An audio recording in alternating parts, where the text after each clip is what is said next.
اس حالت میں شہر جانا اس کے لیے اچھا نہیں تھا۔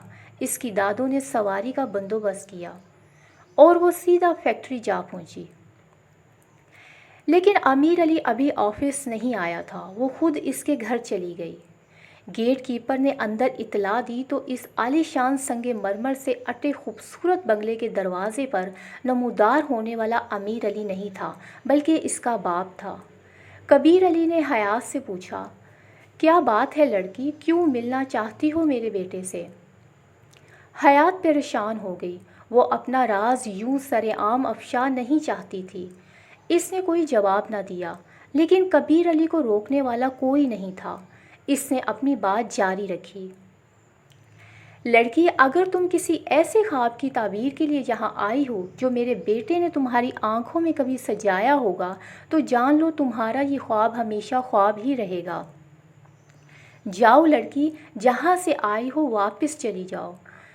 آپ کے بیٹے نے میرے ساتھ شادی کا وعدہ کیا تھا، میرے پیٹ میں۔ حیات خاموش ہو گئی۔ ہاں ہاں ہاں ہاں، تم تو بلیک میل کرنے آئی ہو مجھے۔ کبیر علی کو بولو، کیا لوگی اپنے گناہ کی قیمت؟ کبیر علی کے لیے یہ سب کھیل تھا، ایسا کھیل جس میں جیت صرف امارت کی ہوتی ہے۔ میں آپ کے بیٹے کی کزن بھی ہوں، حیات بولی۔ کبیر علی نے حقارت سے اسے دیکھا، گیٹ کیپر سے دروازہ بند کرنے کا کہا اور بولا، ہم باعزت لوگ ہیں لڑکی، ہم تو اپنے کتے بھی نسل دیکھ کر خریدتے ہیں۔ کیا کتے بھی اپنے مالک کی نسل دیکھ پاتے ہیں؟ اور دروازہ بند ہو گیا۔ حیات سنگ مرمر کی اس عمارت اور کبیر علی میں کوئی فرق کرنے سے قاصر تھی، دونوں ہی پتھر کے تھے۔ حیات واپس لوٹ آئی، وقت رینگتا رہا، حیات بوجھل ہوتی چلی گئی۔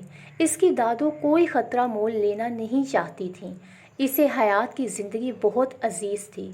حیات کی صحت ایسی نہ تھی کہ اسے ایک اور جسمانی اذیت سے گزارا جاتا۔ گاؤں میں طبی سہولیات کا فقدان تھا، وہ دن گن گن کر گزارنے لگی۔ امیر علی ایک دو بار حیات کی ماں سے ملنے آیا بھی تھا۔ اس کے باپ نے امیر علی کو حیات کے بارے میں کچھ بھی نہیں بتایا تھا۔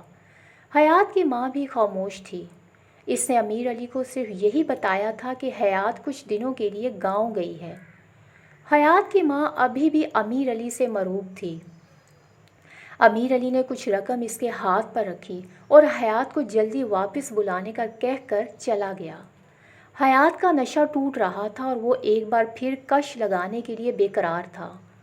دولت والے اتنے سنگ دل کیوں ہوتے ہیں؟ کیا وہ نہیں جانتے کہ جب سور پھونکا جائے گا تو انہیں خالی ہاتھ اس عدالت میں پیش ہونا پڑے گا جس میں صرف عدل ہوگا؟ اس دن انہیں اپنے اعمال کا حساب دینا پڑے گا۔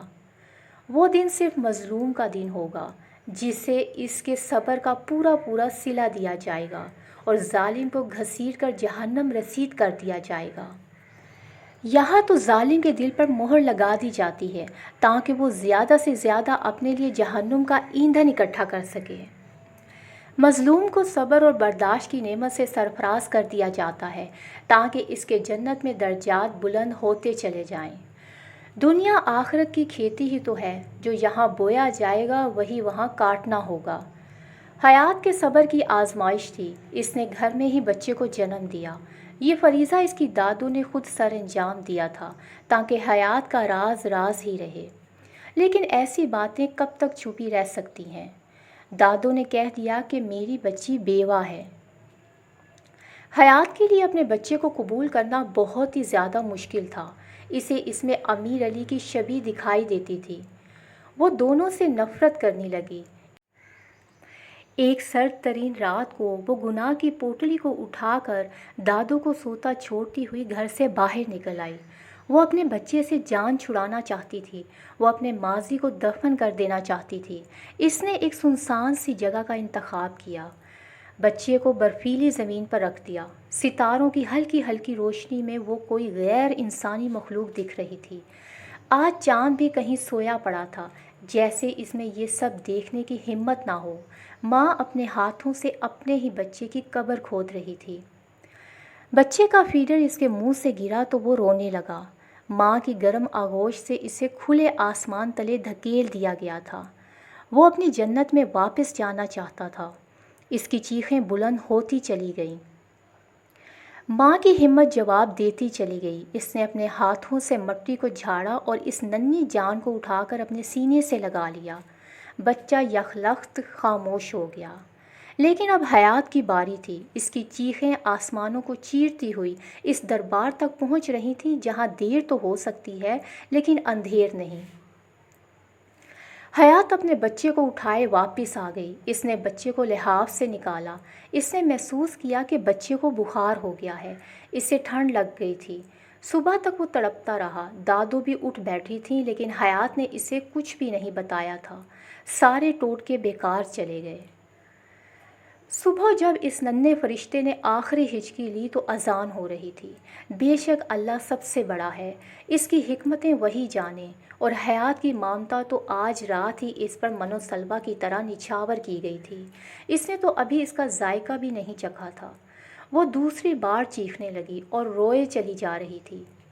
اس نے منہ سے ایک لفظ نہیں نکالا، صرف اوپر آسمان کی طرف دیکھتی چلی جا رہی تھی، جیسے وہ انصاف کی زنجیر ہلانا چاہ رہی ہو۔ اس کی دادوں نے اسے اپنے سینے سے لگایا ہوا تھا۔ اچانک وہ خاموش ہو گئی۔ حیات اپنے بچے کا ماتم کرتے کرتے اپنے حواس کھو بیٹھی تھی۔ اسے دادوں نے چارپائی پر لٹا دیا۔ حیات بے ہوش ہو چکی تھی۔ کہانی ابھی جاری ہے۔ اس کے پارٹ 3 کا لنک اسی ویڈیو کے کامنٹ باکس میں موجود ہے۔